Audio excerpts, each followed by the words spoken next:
जय गुरुदेव।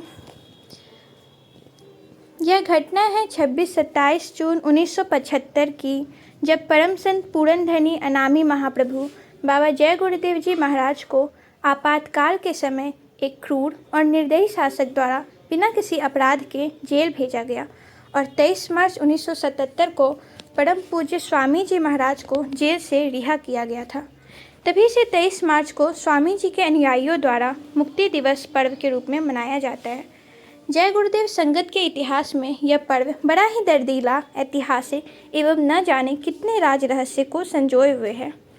1970-80 के दशक में जब बाबा जय गुरुदेव जी महाराज के आह्वान पर देश की आम आवाम मांसाहार एवं नशा त्याग कर शाकाहार एवं सदाचार के पथ पर अग्रसर हो रही थी एवं प्रभु को पाने का रास्ता परम पूज्य स्वामी जी से प्राप्त कर रही थी, उस समय देश की तत्कालीन सरकार ने गर्भपात, परिवार नियोजन, नसबंदी, किसानों पर टैक्स एवं उनके कर्ज पर भारी ब्याज जैसे अनेकों कानून देश के अंदर लागू किया, जो आध्यात्मिक दृष्टि से कुदरत के नियम के विपरीत एवं गरीबों किसानों के लिए अहितकर था।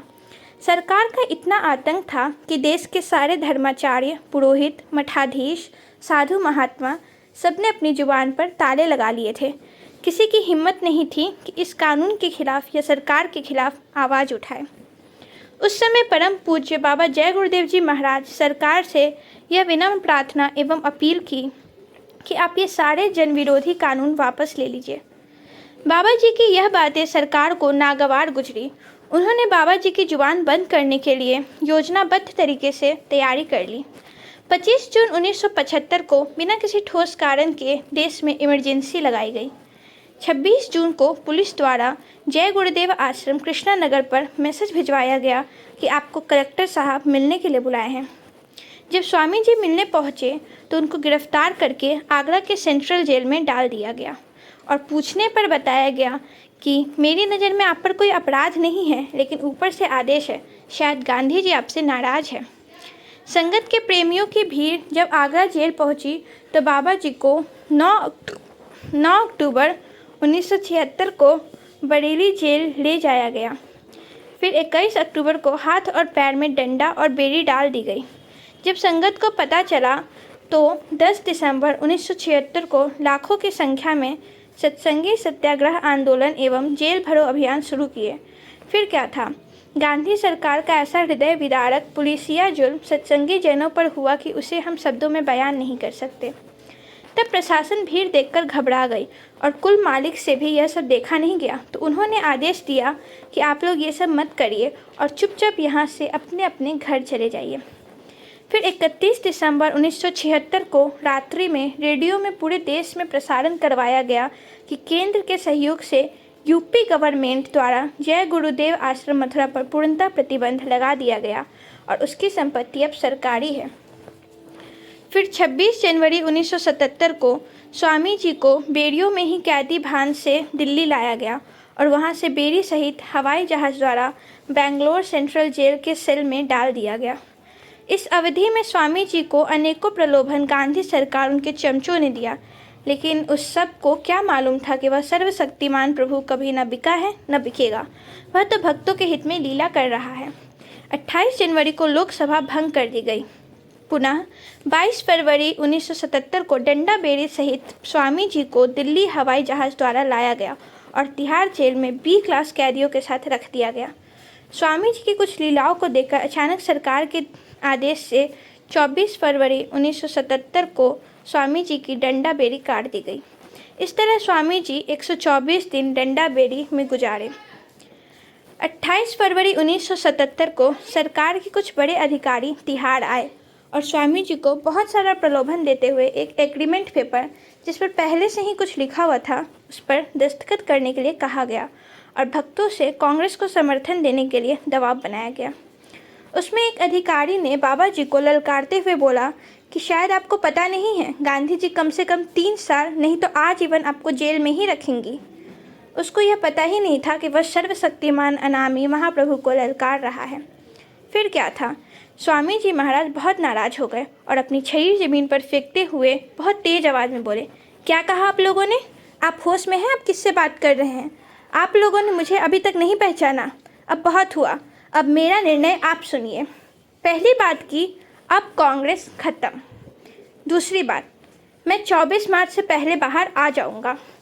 और तीसरी बात ये है कि अगर 28 मार्च तक इमरजेंसी लगी रही तो अंदर वाले सब बाहर होंगे और बाहर वाले सब अंदर। इतना कहकर स्वामी जी चुप हो गए। फिर थोड़ी देर बाद बोले कि कोई माई का लाल पैसे से मुझे खरीद नहीं सकता, और यह जो सितारा चमक रहा है वह डूबेगा और इसके चिथड़े उड़ जाएंगे।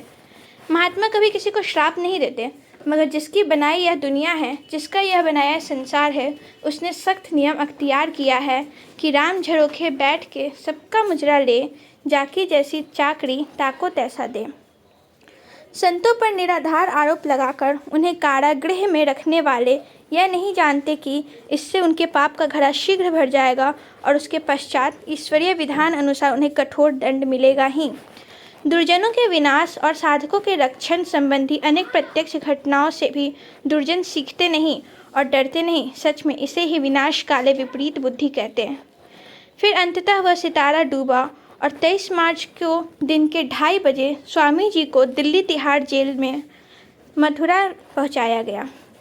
वहां से आने के बाद स्वामी जी भक्तों से मिले। विशेष मालिक कबीर साहब फरमाते हैं कि फूटी आँख विवेक की, लखे न संत असंत, जिसके संग 10 बीच है ताको नाम महंत। इस पर राष्ट्र कवि की एक कविता भी याद आ गई। जब नाश मनुज पर छाता है, पहले विवेक मर जाता है। हरि ने भीषण हुंकार किया, अपना स्वरूप विस्तार किया। डगमग डगमग दिग्गज डोले, भगवान कुपित होकर बोले, जंजीर बढ़ा अब साध मुझे, हाँ हाँ दुर्योधन बांध मुझे। यह देख गगन मुझ में लय है, यह देख पवन मुझ में लय है। मुझ में विलीन झनकार सकल, मुझ में लय है संसार सकल। अमृत फूलता है मुझ में, संघार झूलता है मुझ में। भूतल अटल पाताल देख, गत और अनागत काल देख।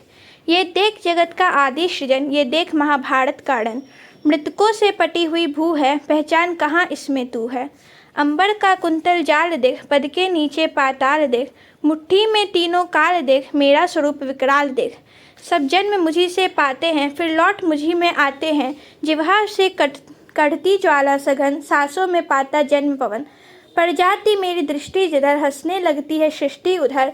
मैं जब भी मूंदता हूँ लोचन, छा जाता चारों ओर मरण। बांधने मुझे तो आया है, जंजीर बड़ी क्या लाया है। यदि मुझे बांधना चाहे मन, पहले तो बांध अंत गगन। सुने तो साध न सकता है, वह मुझे बांध कब सकता है। सभी साध सत्संगी को सादर जय गुरुदेव।